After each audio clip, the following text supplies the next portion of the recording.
Today is the first United Nations International Widows Day, bringing attention to the plight of 245 million widows and their children around the world. The Lumba Foundation, a global advocate for widows, was instrumental in bringing this day about. And joining us this morning, Lumba's president, Cherie Blair, who's an attorney and, of course, the wife of former British Prime Minister Tony Blair. Great to have you with us this morning. I'm delighted to be here, Erica. So we hear these numbers, 245 million around the world, some 500 million children who are a part of these families now, of these women who were widowed. Why is it so important to talk about widows? Well, there are 6 of the world's population. 100 million of those 245 million women live in extreme poverty on less than $1 a day. And if we're really serious about reaching the Millennium Development Goals, breaking poverty, getting children into school, ensuring that women have equal rights, then we need to do something about the plight of widows. What is the biggest challenge? I mean, you mentioned the 100 million who are living in poverty on less than $1 a day, but within their own communities, what are their biggest challenges typically? Well, interestingly, of course, poverty is a big challenge, but that's not simply a challenge for widows.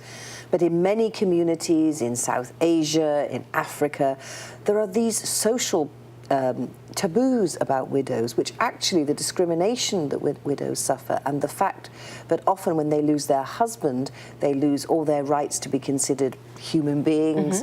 Their property is taken from them. Sometimes their children are taken from them. These are the real social issues, and by standing up and saying that whatever the practices in the past may have been, in the 21st century these practices are unacceptable is really an important part of challenging these cultural taboos, which are just wrong. And they can be shunned, I mean, in so many ways, to the point where, I mean, I remember reading stories, of course, in 2001 when the United States, along with Great Britain, you know, your husband and also George W. Bush working to bring troops in. We're talking a lot about Afghanistan, of course, in this country today. But the plight of women there and what we had heard about women who were widowed, who couldn't leave their house. They had 5 children to feed, but they were not allowed to leave their house. The Taliban would not let them. Are conditions changing in places like Afghanistan, for example? Well, Afghanistan has the highest proportion of widows to the population in the world. It's some 27%. And unfortunately, particularly in areas controlled by the Taliban, women's plight is still very difficult.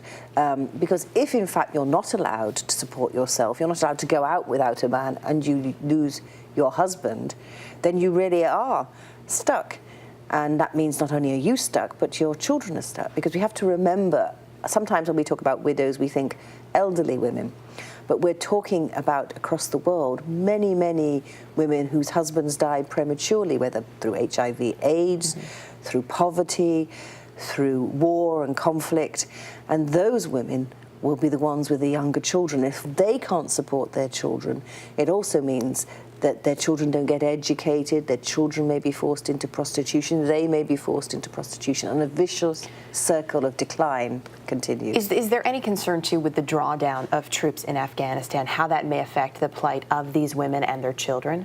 Well, it's all about what's going to happen to Afghanistan as gradually we withdraw from there, and whether there's going to be a properly functioning government that is committed to the idea that women are equal to men and who will protect these women. And of course, I saw yesterday on your program about the widows here in America, because you were celebrating the troops coming home, but we have to remember too that there are women here whose husbands didn't come home from Afghanistan, who are also suffering, because as they lose their husbands, they also may well lose their right to health care, their breadwinner. They may be struggling to keep up the lifestyle that they had before their husband was killed. Some of the things that folks don't always think about, but so important to bring them to their attention. So it's such a pleasure to have you with us today. Thanks for coming by. It's my real pleasure. And best of luck, too, Thank you. with the efforts.